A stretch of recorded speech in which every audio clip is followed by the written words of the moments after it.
નારાયણ એટલે સત્યનું સ્વરૂપ અને સત્યનું પ્રતીક.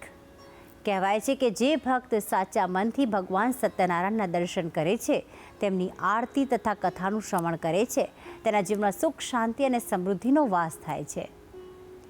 કચ્છના ભુજ ખાતે હમીરસર તળાવના કિનારે બિરાજમાન આ પાવનધામ ભક્તોની આસ્થાનું કેન્દ્ર બની ગયું છે કે જ્યાં ભગવાન સત્યનારાયણની સાથે સૂર્યનારાયણ અને લાખેશ્વર મહાદેવને પણ દિવ્ય દર્શન થાય છે. તો આવો ભક્તિભાવથી કરીએ ભગવાન સત્યનારાયણના પાવન સ્વરૂપના દર્શન અને જાણીએ આ ઐતિહાસિક ધામનો મહિમા. નારાયણ એટલે ભગવાન વિષ્ણુ, જેને સત્યના અવતાર તરીકે માનવામાં આવે છે. ઈશ્વર સત્ય છે એ તો સૌ કોઈ જાણે છે, પરંતુ જે ઈશ્વરનું સ્વરૂપ મનુષ્યને સાચી રાહ બતાવે છે તે છે ભગવાન સત્યનારાયણ. આમ તો ગુજરાતમાં ભગવાન સત્યનારાયણના ખૂબ જ જૂજ મંદિર આવેલા છે, પરંતુ એમાંનું એક મંદિર છે કચ્છના ભુજ તાલુકામાં હમીરસર તળાવના કાંઠે બિરાજિત ઐતિહાસિક ભગવાન સત્યનારાયણનું ધામ. આ મંદિર એટલું સુંદર છે કે અહીં દર્શન કરવા આવનાર તમામ ભક્તો અભિભૂત થઈ જાય છે અને દર્શન કરતાની સાથે જ શાંતિનો કરે છે અનુભવ.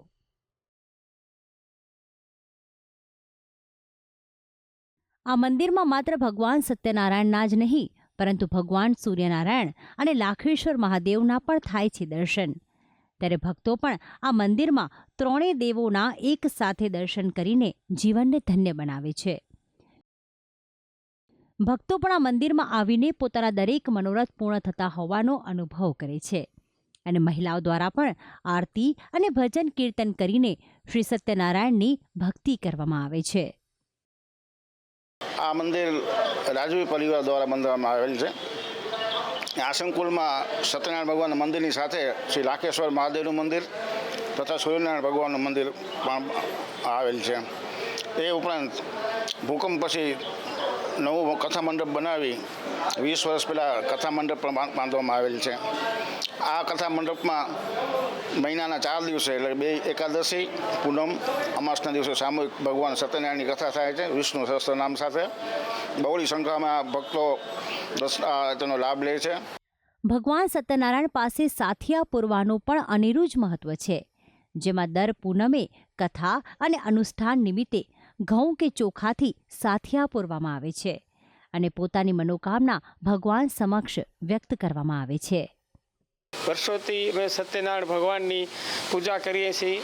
આસ્થા પર સત્યનારાયણની કથા, વાર્તા તથા પ્રદીપાનંદ સ્વામી પણ ઘણી વખત અહીંયા કને દર મંગળવારે ભાગવતનું રસપાન કરાવે છે, એમાં પણ અમે ભાગ લઈએ છીએ. અને વર્ષો પુરાણું આ મંદિર છે, એમાં શ્રદ્ધાથી માણસો પોતાની માનતા માને છે, એની પૂરી થાય છે.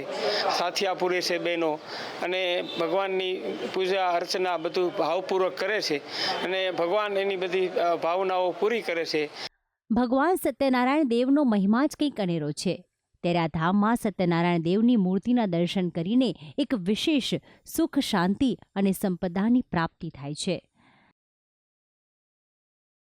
આ મંદિરની સ્થાપના પાછળ એક પૌરાણિક ઇતિહાસ પણ જોડાયેલો છે. કહેવાય છે કે જે તે સમયના કચ્છના એક રાજવી પરિવાર દ્વારા તેમની મનોકામના પૂર્ણ થતાં આ ત્રણેય મંદિરની એક સાથે સ્થાપના કરવામાં આવી હતી. આ મંદિરમાં વૈષ્ણવ પરંપરા મુજબ દર સોમવારે તથા મહાશિવરાત્રિ, શ્રાવણ માસ, મકર સંક્રાંતિએ તથા દર 11 અને અમાસ પૂર્ણિમાના દિવસે શ્રી સત્યનારાયણ ભગવાનની કથા અને મહાપૂજાનું આયોજન સામૂહિક રીતે કરવામાં આવે છે. તો ખાસ કરીને સાતમ, આઠમ અને દિવાળીના તહેવારોમાં મંગળા આરતીનો લહાવો પણ ભક્તો અચૂક લેતા હોય છે. તો આમ દૂર દૂરથી ભક્તો આ ધામમાં દર્શન કરવા આવે છે અને પોતાના જીવનમાં સુખ અને સમૃદ્ધિ આવે તેવી પ્રાર્થના ભગવાન સમક્ષ કરે છે. ભક્તિ સંદેશ, સંદેશ ન્યૂઝ, ભુજ, કચ્છ.